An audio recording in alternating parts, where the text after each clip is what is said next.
Hello friends, welcome back to পিয়ার blog and recipe. আজ আমি তোমাদের সঙ্গে শেয়ার করব রায়তা রেসিপি। দেখো, খুবই টেস্টি হয় এবং খুবই হজমিদায়ক। বিরিয়ানির সঙ্গে তো খুবই ভালো চলে রায়তা।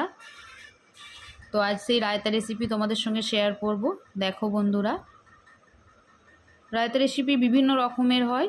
তো আজ আমি যেটা শেয়ার করবো সেটা দেখো। তার জন্য আমি নিয়েছি শসা কুচো করে, নিয়েছি গাজর কুচো করে, দেখো, আর নিয়েছি ধনে পাতা, আর লাগবে টমেটো। শসা টমেটো এগুলোর বীজগুলো ছাড়িয়ে ফেলে দিতে হবে, যাতে দইয়ের মধ্যে দিলে যাতে জল কেটে না যায়, তাই এইভাবে ছাড়িয়ে নিতে হবে। আর দেখো, আমার শেষে লাগবে পেঁয়াজ কুচি। এরপর মেন যেটা লাগবে সেটা হলো টক দই। দেখো, আমি টক দই ভালো করে ফেটিয়ে নিচ্ছি। এভাবে ফেটিয়ে নিতে হবে। ফেটিয়ে নেওয়ার পর একটা পাত্রে আমি নিয়েছি 200 গ্রাম মতো টক দই। এবার এর মধ্যে একে একে সমস্ত ইনগ্রিডিয়েন্টস অ্যাড করে দেব।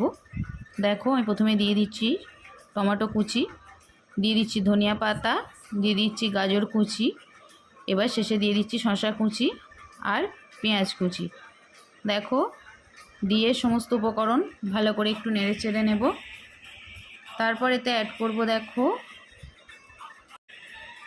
অল্প একটু বিট নুন, আর দিয়ে দেবো দেখো জলজিরা পাউডার, যাতে খেতে আরও সুস্বাদু হয়। দিয়ে একটু 1 মিনিট মতো একটু নাড়াচাড়া করে দিলেই রেডি। দেখো, রায়তা রেসিপি করতে বেশি সময় লাগে না, মাত্র 2 মিনিটেই আমরা তৈরি করে নিতে পারি। তোমরাও বাড়িতে ট্রাই করবে। আর বন্ধুরা, আমার চ্যানেলটি অবশ্যই সাবস্ক্রাইব করবে আর লাইক শেয়ার কমেন্টস করবে। Thank you.